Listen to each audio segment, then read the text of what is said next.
آپ کو بتائی کہ انہوں نے بھٹو کے بارے میں کہا تھا کہ ہم تمہیں عبرت کا نشان بنا دیں گے، اس کو آپ ایک دھمکی کہہ سکتے ہیں۔ دوسری دھمکی کی مثال سابق وزیر اعظم نواز شریف کے دور کی ہے۔ لیٹ 90s کی بات ہے، بھارت نے ایٹمی دھماکے کر دیے۔ پاکستان اور امریکہ کے تعلقات ایسے تھے کہ امریکی صدر پاکستانی وزیر اعظم کو فون بھی کرتا تھا اور انہیں ملاقات کے لیے بھی بلایا کرتا تھا۔ آج جیسی صورتحال نہیں تھی جو عمران خان کو درپیش تھی کہ جو بائیڈن کے ایک فون کے لیے انہوں نے کیا کیا کچھ نہ کر دیا۔ بھارت نے ایٹمی دھماکے کیے تو امریکہ نے پاکستان کو باقاعدہ دھمکا کر کہا کہ اگر ایٹمی دھماکے کیے تو ہم عبرت کا نشان بنا دیں گے، اقتصادی پابندیاں لگا دیں گے، اور بھی بہت سی باتیں کہیں گئی۔ اس وقت کے آرمی چیف جنرل جہانگیر کرامت اور نواز شریف کی کابینہ کے وزیر خارجہ سرتاج عزیز نے بھی ایٹمی دھماکوں کی مخالفت کی، مگر نواز شریف نے امریکی دھمکیوں کی پرواہ نہ کرتے ہوئے ایٹمی دھماکے کر دیے۔ تیسری مثال پرویز مشرف کی ہے، جس کو امریکہ نے کہا کہ دہشت گردی کے خلاف جنگ میں ہمارا ساتھ دو، یہ 9/11 کے فوراً بعد کی بات ہے، ورنہ تمہیں پتھر کے دور میں واپس لے جائیں گے۔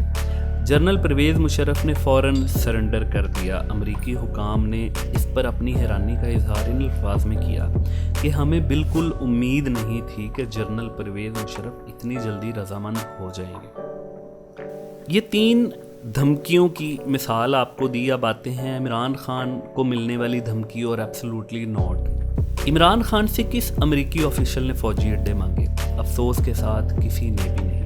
تو پھر عمران خان نے ایبسولوٹلی ناٹ کس کو کہا؟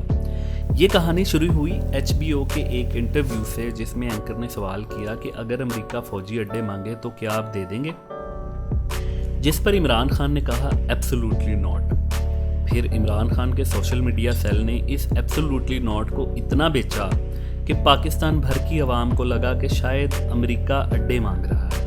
امریکہ نے عمران خان کے اس پروپیگنڈے کو ذرا گھاس نہ ڈالی، کیونکہ اس کی نظر میں اس کی ویلیو ہی کوئی نہ تھی، نہ ہی اسے اس سے کوئی فرق پڑتا تھا۔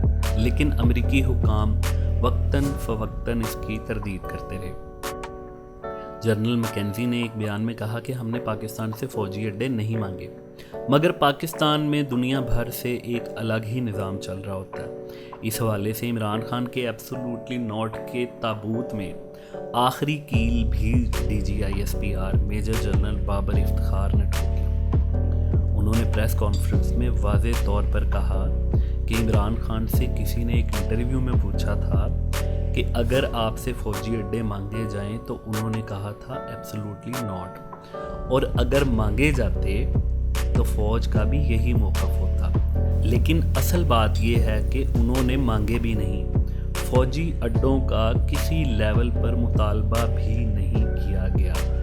یعنی ایبسولوٹلی ناٹ کی کہانی بھی عمران خان کے اپنے ذہن یا ان کے رفقائے کار کی گھڑی ہوئی تھی۔